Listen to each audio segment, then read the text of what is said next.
De onde vem essa história de Papai Noel?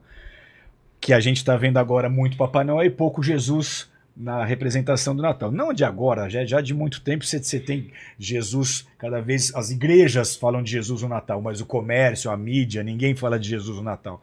Então Papai Noel, ele é uma homenagem Santa Claus, né? ao Santa Claus, que não começou como Santa Claus, esse é o nome dele nos Estados Unidos, mas ao Bispo Nicolau. Nicolau. Bispo Nicolau, ele nasceu na Grécia. É São Nicolas, né, que ele chama. Tem Exatamente. até a igreja catedral de São Nicolas lá em Nova York, né? Na Quinta Avenida. Exatamente. Então ele era um monge que depois se tornou um abade, posteriormente ele foi canonizado como bispo.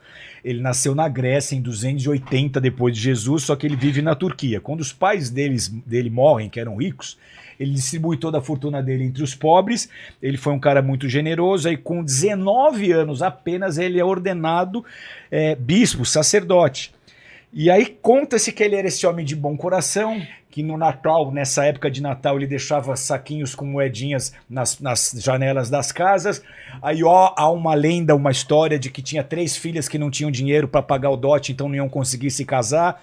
E o pai delas pensou em vender as 3 filhas. Aí, na época de cada uma delas ser vendidas, aparecia um saquinho de ouro, com moedas de ouro na janela para pagar o dote delas, para elas não precisarem ser vendidas. E aí se descobriu que era o Nicolau. Essas histórias começam a ser contadas sobre ele, e aí ele é canonizado, ele se transforma, ele é transformado pela igreja no São Nicolau, então.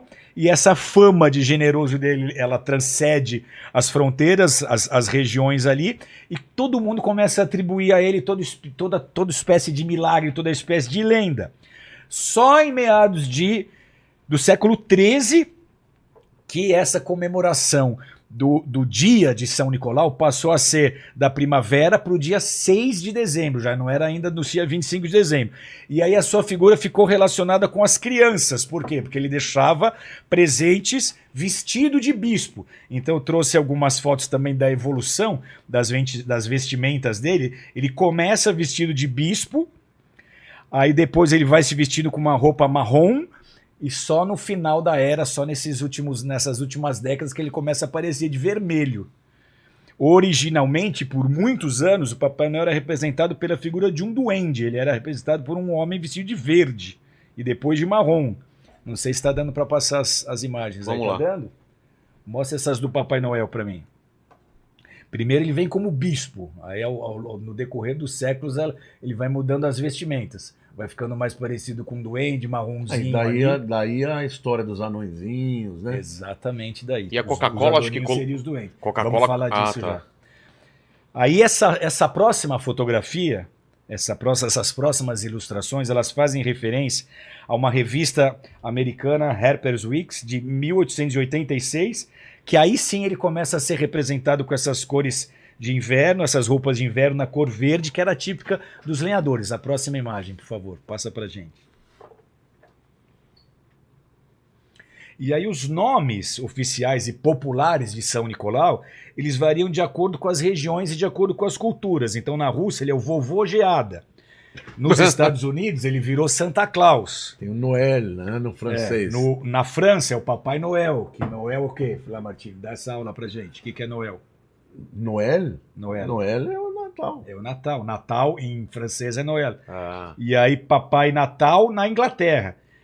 Então a palavra Natal, como já foi falado, ela vem exatamente dessa expressão, Natale do Sol. Ela veio do Sol. Olha as roupas que ele usava antes.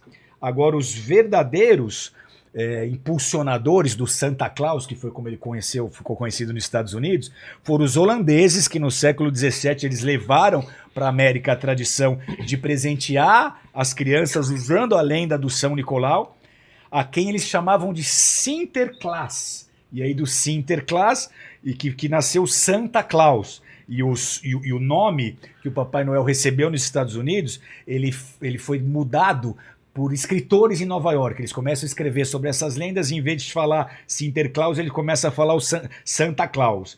E aí ao longo do século XIX, Santa Claus foi representado de muitas maneiras, teve diferentes tamanhos, vestimentas, expressões, desde um gnomo jovial, da história dos anõezinhos também, até um homem maduro, de aspecto severo, esse velho de barba, barrigudo que a gente conhece. Então esse Papai Noel, essa figura que nós conhecemos hoje com bota, barba, botina, carapuça, andando num trenó, puxado por 8 renas, é fruto da imaginação de um cartunista francês chamado Clement Clarke e das campanhas de publicidade da Coca-Cola. Então, 1862, teve um desenhista norte-americano, Thomas Nast, ele realizou a primeira ilustração de Santa Claus, descendo por uma chaminé. Até então ninguém associava Papai Noel a chaminé. Então esse cartunista ele faz esse desenho, aí todo mundo começa a falar que o Papai Noel desce pela chaminé, e aí ele ainda tinha um tamanho de um duende, por isso que ele conseguia passar pela chaminé, porque depois com aquela pança ele não passa mais em chaminé nenhuma.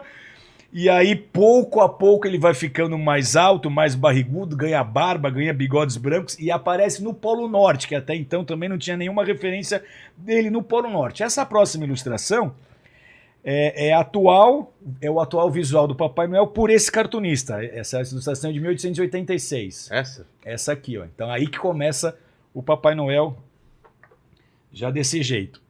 Já como barbão, barrigudão, botinha, descendo pela chaminé. Então essa figura do velhinho com o tradicional casaco vermelho, roupa vermelha, ela além de ter sido inspirada nesse cartoon, ela foi criada numa peça publicitária de 1930 com a finalidade de vender a ideia, de transmitir a ideia de que a ceia de Natal exigia ou que casava com a ceia de Natal os produtos da Coca-Cola, que os produtos da Coca-Cola precisavam estar presentes. Por isso essa história de vermelho e branco. Então, essa próxima são imagens dessas primeiras campanhas da Coca-Cola usando o Papai Noel. Se você conseguir colocar. Achou aí, Tuti? Beleza. Agora, o que é um fato? Olha ele aí. Bem característico, né? Bem característico. Uma imagem que a gente conhece hoje. Exato. O mesmo, né? Não mudou nada. Não mudou nada. O que acontece? Muitos cristãos foram mortos por Constantino por resistirem a esse casamento do cristianismo com o paganismo. E durante a Reforma Protestante, a Idade Média, diversos protestantes europeus foram mortos pela Igreja em Roma por não aceitarem participar da celebração de Natal como uma festividade cristã. Então essa oposição a esse culto pagão assimilado pelo cristianismo existiu durante toda a história da Igreja e a pena era morte. Tertuliano, por exemplo, um teólogo católico, no 2º século ele já disse assim: Jesus não é o Deus Sol, e o Sol não é o Deus dos cristãos. O Deus dos cristãos foi aquele que criou o Sol. A criatura e a criação não têm poder sobre o Criador. Augustinho, um pai da igreja, ele disse, claramente afirmo que esse comportamento é herético. Os cristãos não têm a ver com o Deus Sol e a festa dos solstícios. Essa é a base teológica de muitos daqueles que se opõem hoje à